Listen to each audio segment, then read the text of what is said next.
orang-orang yang meminta presiden mundur ini mungkin orang-orang yang mohon maaf tidak paham konstitusi. Sudah tidak paham konstitusi, kehilangan empati lagi. Mantan militer ini dia masuk wacana gerakan atau apa? Apa yang mau dengar satu orang itu? Apa kira-kira dampak buruk dari presiden mundur di tengah jalan? Kita punya presiden, 2 presiden dilengsarkan. Belum tentu wakil presiden yang menggantikan dia. Sabarlah, berapa lama sih Jokowi akan menjabat. Wakil presiden di mana? Kita kasih Iya. mandat kepada Ya, Pak sudah, Jokowi kita untuk terima. memimpin negara ini.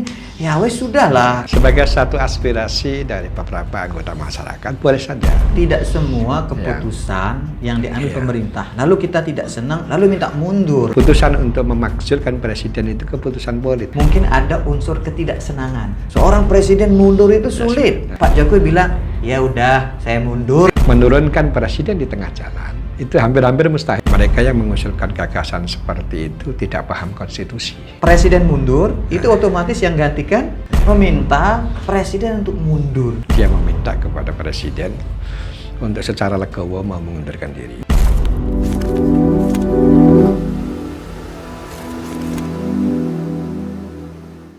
Selamat datang Pak Profesor. Selamat datang. Assalamualaikum warahmatullahi wabarakatuh. Waalaikumsalam warahmatullahi wabarakatuh. Sehat? Sehat, alhamdulillah. Umur Menjelang kepala 58 68. 58. 58 tapi rasa kayak Rasa 18 ya. Karena beliau tadi katakan rasa tak mengenal usia Rasa ya. tidak mengenal usia, ya. Jadi begini nih Pak Prof. Di tengah negara kita, Ya. mungkin tidak hanya negara kita, dunia lah Ya, saat ya. ini dihadapkan kepada wabah. Iya, betul. Kemudian di Indonesia pun seperti itu. Iya. Pemerintah sedang sibuk mencari Ya. bagaimana solusi terbaik. Apakah wabah ini seperti isu ada juga mengatakan Ya. hoax dan segala macam. Ya. Artinya negara kita sekarang, pemerintah kita ini sedang sibuk berpikir mencari solusi terbaik. Betul. Di tengah pemerintah seperti ini, kok ada itu dari rakyatnya gitu. Ada Sebagian kecil. Ya, sebagian kecil atau kita bisa sebut oknum mungkin ya, Pak Prof. Iya. Meminta presiden untuk mundur. Iya, iya, iya. Nah, dari Iya. segi hukum seperti apa tuh Pak Prof? Iya, Presiden iya. diminta mundur atau harus mundur seperti apa itu kalau kita kaji Iya, dari iya, iya. hukumnya? Ya, baik. Jadi begini ya. Jadi sebelum saya akan membahas tentang bagaimana soal kemunduran presiden, kalau dalam konstitusi itu disebut dengan pemakzulan, ya, pemakzulan presiden dan wakil presiden. Tapi saya akan sejenak untuk melihat tentang bagaimana fenomena akhir-akhir ini. Saya sepakat bahwa memang ini kondisi kita sedang dalam proses emergency health ya, emergency di bidang kesehatan. Emergency kesehatan itu butuh suatu perhatian kita semua, termasuk berbagai pengambil kebijakan di seluruh daerah di Indonesia, terutama hal ini juga dikomandoi oleh presiden ya, termasuk gagasan tentang lockdown dan segala macam itu, dan akhirnya disepakati pembatasan sosial yang berskala besar. Ini untuk keseluruhan daerah, artinya kebijakan ini memberikan peluang kepada daerah-daerah untuk secara otonom melaksanakan sesuai dengan kondisi dan di daerah masing-masing. Memang fokus kita di situ untuk bagaimana fokus kepada pandemi COVID-19 ini. Nah, ini membutuhkan persoalan atau membutuhkan satu konsentrasi yang luar biasa. Dibutuhkan juga dana yang luar biasa. Dan dibutuhkan juga satu kebijakan yang tetap bagaimana dana yang akan terambil dari penanganan COVID ini tidak merugikan masyarakat secara keseluruhan, khususnya masyarakat di level menengah ke bawah gitu ya, yang sangat terasa dampaknya terhadap pandemi ini. Nah ini sekali lagi ya, apapun keputusan yang diambil tentu ada saja orang yang merasa suka dan tidak suka dan segala macam, merasa dirugikan, merasa diuntungkan. Tapi kan tidak semua keputusan yang diambil pemerintah, lalu kita tidak senang, lalu minta mundur. Ya, gitu. Kan tidak seperti itu sebagai warga negara kan?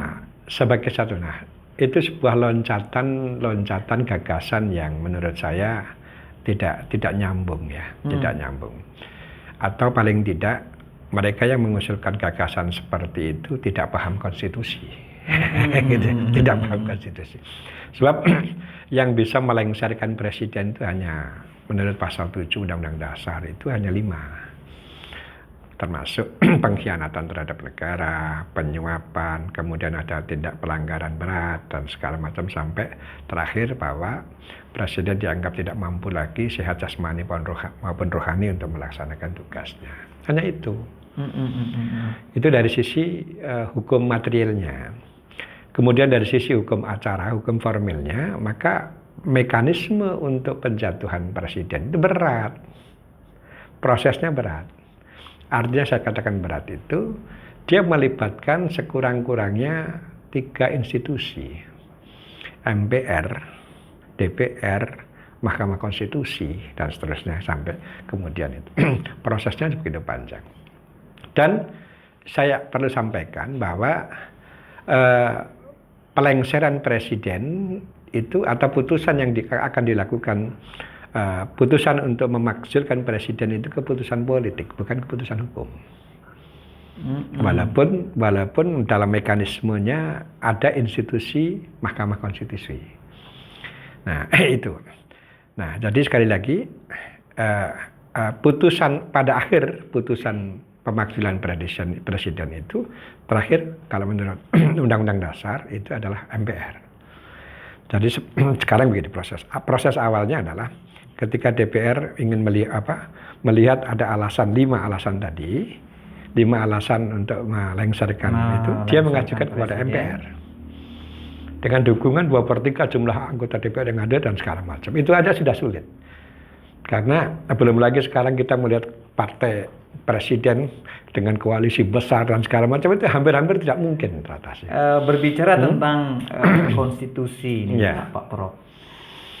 Kalau seumpama ada warga negara melakukan provokasi atau membuat video, membuat tayangan, di mana isinya itu adalah meminta, membeberkan pertama mungkin apa ketidaksenangannya, lalu minta kepada presiden untuk mundur, itu dari hukum kita status orang ini bisa dikenakan seperti apa gitu? Apa dia boleh saja seperti itu atau mungkin ada konsekuensi hukumnya? Iya, jadi gini, pernah dilakukan oleh mantan anggota militer ya, melakukan sebuah statement tentang bagaimana dia meminta kepada presiden untuk secara legowo mau mengundurkan diri. Sebenarnya kalau dari sisi demokrasi itu boleh-boleh saja, sepanjang tidak melakukan fitnah atau tidak melakukan pencemaran nama baik dan segala macam, maka itu kalau sudah menyangkut ke sana, maka itu masuk pada wilayah hukum, malah wilayah hukum. Tapi dia seharusnya tahu, harus dibedakan dulu, sebelumnya harus dibedakan mana wacana, mana gerakan. Kalau wacana akademik seperti yang dilakukan oleh teman-teman di UGM, membuat seminar nasional tentang bagaimana tentang pemakzulan presiden, kemudian mendapat ancaman dan seterusnya. Sebenarnya itu menurut saya sepakat dengan Pak Mahfud dan beberapa kawan-kawan yang orang hukum tata negara, itu tidak masalah. Sebagai sebuah wacana tidak masalah. Karena itu kayak apapun caranya, maka harus ditempuh jalan-jalan konstitusional. Kalau cara konstitusional dipakai, itu berat, hampir-hampir mustahil. Menurunkan presiden di tengah jalan, itu hampir-hampir mustahil kalau seandainya tanpa 5 alasan tadi. Itu mekanismenya. Apalagi di tengah situasi seperti ini, presiden mundur. Lalu, kalau dari aturan kita, Pak Prof, presiden mundur, itu otomatis yang gantikan wakil presiden. Itu ada aturannya. Oh, ada. Oh, tidak serta-merta wakil presiden. Ada aturan. Presiden dan wakil presiden mundur, ada nanti Menteri Luar Negeri, Menteri Dalam Negeri, dan Menteri Pertahanan Keamanan. Karena itu. yang kita khawatirkan begini. Bisa jadi orang-orang yang mendesak presiden ini mundur kan, yang mengatakan presiden tidak mampu dan segala macam ini, mungkin ada unsur ketidaksenangan. Oh jelas, kalau itu pasti. Ketidaksenangan. Nah, ketika nanti dia meminta presiden mundur, oke lah, saking logowo, saking asiknya Pak Jokowi ini, Pak Jokowi bilang, ya udah, saya mundur, misalnya bilang gitu. Terus yang gantikan dia nggak disenangi lagi, saat lagi mundur, lah kapan kerjanya, kan gitu. Jadi gini, sebagai satu aspirasi dari beberapa anggota masyarakat, boleh saja. Tapi Jokowi ini kan mendapat mandat dari sekian juta masyarakat Indonesia. Apa ya mau dengar satu orang itu, dua orang itu, terus kemudian dia dengan legowo mengundurkan diri, kok saya rasa kok enggak begitu. Iya. Berarti ini mantan militer ini dia masuk wacana gerakan atau apa? Saya kira saya boleh katakan, ya dia ingin berterus terang lah dengan kondisi ini dan ingin supaya Jokowi bertanggung jawab, itu aja. Sebatas itu. Jadi tidak bisa cuma konklusinya untuk menyatakan mundur itu saya kira tidak bisa, itu berat itu. Artinya tidak sampai ke sana sebenarnya. Prosesnya seperti tadi saya katakan sulit. Nah, itu ada wacana, ada gerakan sekarang. Gerakan ini juga ada gerakan yang sifatnya konstitusional. Kalau itu mungkin kalau dalam bahasa Refli Harun misalnya itu DPR yang selesaikan tuh, konstitusional. Tapi ada juga yang inkonstitusional. Gerakan-gerakan yang liar itu kan ya, memaksakan supaya menggunakan cara yang inkonstitusional ya. Tapi ada lagi yang ekstra konstitusional, membuat dekret dan segala macam. Jadi kita harus dibiasakan, harus secara konstitusional, tidak menggunakan parlemen jalanan, tidak menggunakan segala macam. Karena kita ini harus sabar berdemokrasi itu. Harus sabar berdemokrasi. Dan sekali lagi, ada hubungan yang tidak terpisahkan memang antara dinamika politik dengan dinamika hukum tata negara. Nah, ini ada hubungan yang tidak bisa ini antara hukum tata negara dan hukum dengan politik. Dalam bahasa Profesor Sumantri, guru saya di Pajajaran Bandung dulu, ibaratnya politik dan hukum itu tidak bisa dipisah. Yang pertama, kalau politik itu ibarat lokomotif, hukum itu relnya. Jadi lokomotif itu tidak bisa berjalan di luar rel, harus tetap di dalam rel. Harus di dalam rel, tidak bisa. Di luar rel nanti bisa. Rumah dia, bisa tidak karuan. Banyak kecelakaan dan banyak merusak itu. Benar. Ini harus konstitusional. Oleh karena itu tidak boleh dipisahkan. Dinamika politik itu harus tetap dalam rel yang jelas. Ada aturan main yang harus dipatuhi, yang harus dipatuhi bersama. Kalau tidak bisa chaos, bisa liar. Negara itu dibangun dengan ini adalah negara hukum. Konsekuensi negara hukum maka semuanya harus pada rel yang pasti. Nah, ini relevansinya dengan itu. Sehingga tuntutan dalam bentuk apapun tetap harus berpijak pada konstitusi. Tidak bisa tidak. Itu omongan orang hukum harus begitu. Nah, ada satu memang peluang misalnya katakanlah untuk melakukan, tapi itu mungkin dalam kondisi sekarang agak sulit kecuali pada zaman pergolakan atau zaman kemerdekaan dari penjajah. Revolusi adalah sumber hukum tata negara. Tapi apa iya kita mau revolusi? Kan tidak. Ini zaman sudah selesai ini kan. Tinggal kita mengisi, membuat format baru bagaimana hidup bernegara bermasyarakat yang baik. Gitu agak sulit. Tapi mungkin perlu juga masyarakat tahu apakah masyarakat yang pingin Pak Jokowi tetap seperti ini, termasuk juga masyarakat ini yang ngotot Pak Jokowi mundur dan segala macam. Perlu dia tahu apa kira-kira dampak buruk dari presiden mundur di tengah jalan. Apa kira-kira dampak buruknya? Apakah ada perebutan kekuasaan ataukah ada kepakuman pemerintahan atau apa? Supaya orang-orang ini paham lah gitu. Jangan asal-asal mundur. Nah, seperti itu. Kita punya dua presiden dilengsarkan, tapi dengan menggunakan undang-undang dasar sebelum amandemen. Pertama, Presiden Soeharto. Kalau dia menyatakan berhenti, karena situasi sudah tidak memungkinkan, beliau memimpin 30 tahun. Waktu itu kan semua rakyat menghendaki supaya beliau turun, akhirnya dengan legowo dia menyatakan, saya berhenti, langsung diganti oleh Wakil Presiden Habibie. Itulah yang menjadi presiden untuk mengisi kekosongan setelah beliau Pak Harto mengundurkan diri itu tahun 98-99 itu. Kemudian Gus Dur itu dengan TAP MPR, oleh MPR juga dua-duanya. TAP MPR tahun 2001 Gus Dur juga mundur, menyatakan berhenti. Mundur. Diganti oleh Megawati ya. Megawati. Itu. Berarti ada dua presiden tuh. Kalau seumpama, tapi kita berdoa negara kita baik-baik saja, nggih. Kalau kalau Pak Jokowi mundur, tadi kan Pak Prof katakan belum tentu wakil presiden yang menggantikan dia. Kalau karena presiden, ada mekanisme. Ya, bukan begini. Kalau Gus Dur itu kan apa? Di dalam tulisan TAP MPR itu dinyatakan berhenti karena alasan bahwa beliau ini tidak mampu melaksanakan tugas-tugasnya sebagai seorang presiden, ya kan? Kemudian diganti oleh wakil presiden.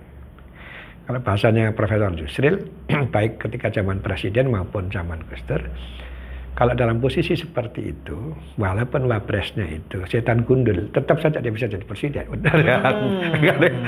Bahasanya seperti itu. Tapi kalau dua-duanya, baik presiden maupun wakil presiden, sesuai dengan konstitusi tidak mampu melaksanakan tugasnya sesuai dengan 5 alasan tadi, maka jabatan selanjutnya dipegang oleh Menteri Luar Negeri, Menteri Dalam Negeri, dan Menteri Pertahanan Keamanan. Ini kalau dua-duanya yang mundur. Ya. Nah, tapi kan ini desakan-desakan yang hanya Jokowi saja. Yang liarnya kan hanya untuk Jokowi. Itu yang mungkin benar Pak Prof katakan, orang-orang yang meminta presiden mundur ini mungkin orang-orang yang mohon maaf tidak paham konstitusi. Padahal bisa jadi yang dia tidak senangi itu kan presiden dan wakil presiden. Dia minta presiden mundur, udah proses lama, memakan biaya dan waktu luar biasa, yang naik wakilnya, nggak dia senangi lagi gitu kan. Nah ini yang perlu dipikirkan, supaya jangan asal minta presiden mundur dan seperti itu. Sebab begini, menata atau memanajemen pemerintahan itu tidak cukup hanya persoalan like and dislike, tapi sebuah sistem ketatanegaraan harus dijalankan dan harus ditaati. Sabarlah, berapa lama sih Jokowi akan menjabat? 5 tahun ya 5 tahun lah. Kita berpikir bagaimana kita bisa meyakinkan rakyat, kemudian bisa kita mengambil alih, katakanlah begitu. Karena mana hukum politik kan kekuasaan. Silakan, tapi ada gitu. Taati mekanisme yang sudah dibangun dan disepakati bersama. Dan itu tidak main-main, lagi sudah ada di konstitusi. Nah, kalau kita sepakat untuk tidak sepakat kan susah. Sepakat atau tidak sepakat, menarik ya. Sama seperti kebenaran ya. Kadang-kadang kebenaran itu karena disepakati saja dia benar gitu kan. Padahal tidak benar, disepakati saja tidak benar. Betul, jadi itulah. Terus selanjutnya ini Pak Prof, terkait dengan kepemimpinan atau apa yang dilakukan sama Pak Jokowi ini, menurut Pak Profesor itu sudah di relnya ya? Gini ya, memang gini, ada satu putusan-putusan Jokowi yang dianggap oleh beberapa orang dianggap apa ya istilahnya, berpotensi bermasalah gitu ya, bermasalah. Misalnya tentang penerbitan Perpu KPK, yang gitu ya, hal yang seksi-seksi dan segala macam. Itu memang setiap putusan itu dengan segala risikonya. Termasuk ini aja, sikap Jokowi ketika mengambil keputusan mau lockdown atau tidak, sehingga keluar PPSB itu di luar skenario memang. Kita tidak pernah menyangka bahwa akan ada pandemi seperti ini. Dan itu betul-betul menguras energi semuanya, termasuk presiden. Saya lihat memang presiden capek sekali menghadapi itu. Bagi saya itu jauh lebih berat ya menghadapi itu daripada karena menghadapi musuh yang tidak terlihat. Benar. Kalau musuh terlihat kan jelas enak siapa yang dilawan dan apa yang diomongkan, apa gagasannya kan enak. Nah, sehingga muncul semua persoalan-persoalan yang akhirnya ya bagi orang yang memang sejak awal mengambil sikap untuk kontra dengan Jokowi, ini dianggap menjadi sebuah peluang yang secara politik sekali lagi, secara politik untuk mengumpulkan modal secara akumulatif untuk bisa mendesak Jokowi. Tapi sekali lagi, kalau untuk melakukan seperti itu, sekali lagi harus menggunakan mekanisme konstitusional. Tidak bisa menggunakan mekanisme yang ekstra parlementer dan segala macam, tidak bisa. Kan? Berbicara tentang Pak Jokowi capek, karena banyak dipikirkan, ini apalagi seperti ini. Kan presiden dan wakil presiden itu satu paket, Pak. Iya, betul. Nah, kok kita tidak pernah lihat Pak Kiai Ma'ruf itu di tengah presiden capek mikir segala macam ini, wakil presiden di mana gitu? Apa nunggu lengser baru keluar atau gimana ini? Saya kira gini, sama saya tidak usah presiden wakil presiden, juga gubernur wakil gubernur, bupati wakil bupati. Proses pembagian pekerjaannya itu kan disepakati mereka berdua, ya kan? Walaupun sebenarnya dua itu satu paket itu. Satu paket, gubernur, wakil gubernur, kan presiden, wakil presiden. Sesuatu yang memang di situ disebut satu nafas itu. Presiden dan wakil presiden dan seterusnya itu. Gitu. Nah, sekarang bagaimana memposisikan wakil presiden atau itu?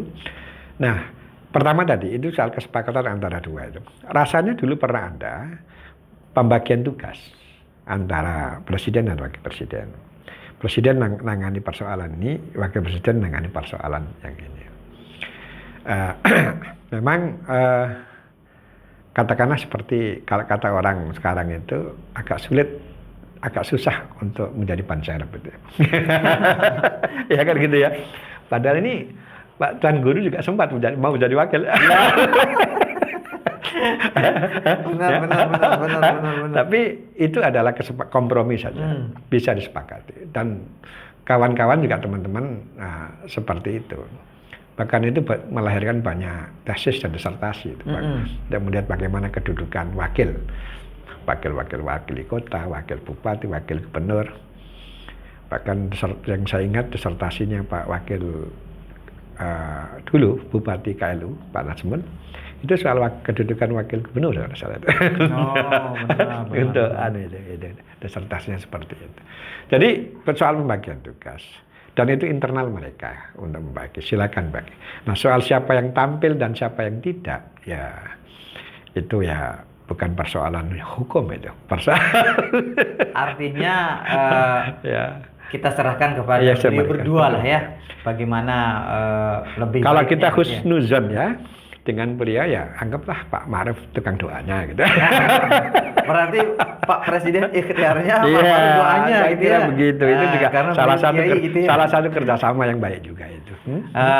Jadi dialog kita ini mudah-mudahan sedikit membuka hazanah berpikir masyarakat. Karena kan masyarakat kita terkadang dengan desain yang luar biasa, dengan suara yang luar biasa, berita-berita walaupun dia hoax kadang-kadang dipercayai. Iya, benar. Nah, tapi mungkin dengan penjelasan ini satu mungkin poin yang bisa kita ambil Pak Prof, sulit ya. Seorang presiden mundur itu sulit. Yang kedua, kalaupun presiden mundur, yang akan gantikan dia bukan yang minta mundur itu kan, yang gantikan dia bukan yang Anda inginkan. Ada mekanisme. Ada wakilnya di sana. Kalaupun wakilnya tidak, ada menteri-menterinya gitu. Tidak orang yang serta-merta mundur. Saya maunya ini, tidak bisa gitu. Jadi sejarah perkembangan sistem yang kita sepakati masuk dalam konstitusi adalah sistem presidensial. Nah, sistem presidensial itu adalah pilihan yang tentu dengan sejarah panjang perkembangan Indonesia ini pernah juga kita memiliki sistem parlementer, tapi jatuh bangun itu sampai konstitusi RIS kemudian kembali kepada dekret presiden. Sehingga sistem presidensial itu intinya adalah memperkuat dan akan sulit itu orang akan dijatuhkan karena presiden tidak bisa dijatuhkan oleh parlemen. Itu anunya. Jadi kalau bicara sejarahnya seperti itu. Sehingga betul-betul kuat presiden-presiden. Tapi kalau menyuarakan boleh-boleh saja ya, mewacanakan boleh-boleh saja. Silakan. Asal jangan inkonstitusi seperti itu ya. Karena gini, wacana itu kan opini. Hukum itu bukti. Nah, buktikan bahwa presiden melanggar 5 tadi. Kalau penyuapan, kemudian korupsi harus dibuktikan. Bukan diwacanakan. Karena itu kita masuk ke ranah, kalau masuk di MK itu ranah yudisial ya.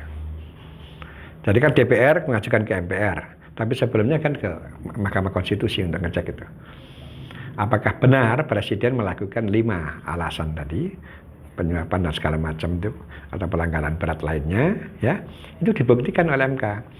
Tapi putusan MK ini, ya, dibawalah DPR ke MPR untuk dipertimbangkan. Walaupun itu putusan hukum, tetapi tidak ada sanksi hukumnya putusan MK itu. Tetap kembali pada proses politik MPR, yang akan mengambil keputusan terakhir, dan keputusan itu sekali lagi tidak memberikan sanksi, hanya melengsarkan, memakzulkan, remove from the officer. Jadi sekedar geser, tidak lagi jadi presiden, gitu saja. Sanksinya cuma itu. Nggak ada hanya berhenti jadi presiden, tidak ada masuk penjara. Nggak ada, karena ini proses politik pada akhir dari proses keputusan pemakzulan presiden adalah proses politik. Berhenti jadi presiden. Ya, itu aja digeser. Nggak kayak kita semua. Itu berat. Nah, alhamdulillah Pak Prof, dengan dialog kita ini, saya pribadi, mungkin kita pemirsa di mana saja berada, ada sedikit referensi lah, bertambahlah ilmu kita masing-masing. Karena menurut saya sangat tidak bijak. Siapapun itu di tengah kondisi seperti ini, kita melakukan atau berkomentar atau membuat gerakan-gerakan yang merongrong kewibawaan negara, itu sama dengan itu. Maka saya sepakat dengan Pak Prof, orang-orang yang melakukan ini adalah orang-orang yang, mohon maaf, tidak paham konstitusi. Bukan sekedar itu kalau menurut saya. Sudah tidak paham konstitusi, kehilangan empati lagi. Ini kan musim orang membangun empati sosial, membangun empati kemanusiaan. Kok masih sempat dia berpikir kekuasaan? Dengan gitu, Karena kalau kita kebencian yang ada di diri kita, apapun yang dilakukan sama orang kan akan kita lihat salah. Betul, gitu. Oke lah, mungkin sebelum ini ada persaingan, sebelum ini ada perdebatan, tapi setelah kita kasih mandat kepada Pak Jokowi untuk memimpin negara ini, ya wes sudahlah. Kalaupun ada yang keliru, ada yang kita sampaikan dengan cara yang baik, ada jalurnya. Jangan sedikit-sedikit menghina, sedikit-sedikit kita artinya minta mundur, mengatakan tidak mampu, kan? Sampai beliau bisa 2 periode ini kan berarti luar biasa, kan? Dia dipilih oleh berapa ratus juta orang. Ya, kan itu. Gitu kan. Siap Pak Prof, terima kasih ini atas kehadirannya. Iya, betul ya. Walaupun singkat kita bertemu dan berdialog, insya Allah ini manfaatnya luar biasa. Dan mudah-mudahan ini bukan yang pertama dan terakhir Pak Prof datang ke kita untuk kita membicarakan, untuk kita memberikan wawasan kepada masyarakat. Tentunya ini mudah-mudahan juga jadi amal jariah masing-masing.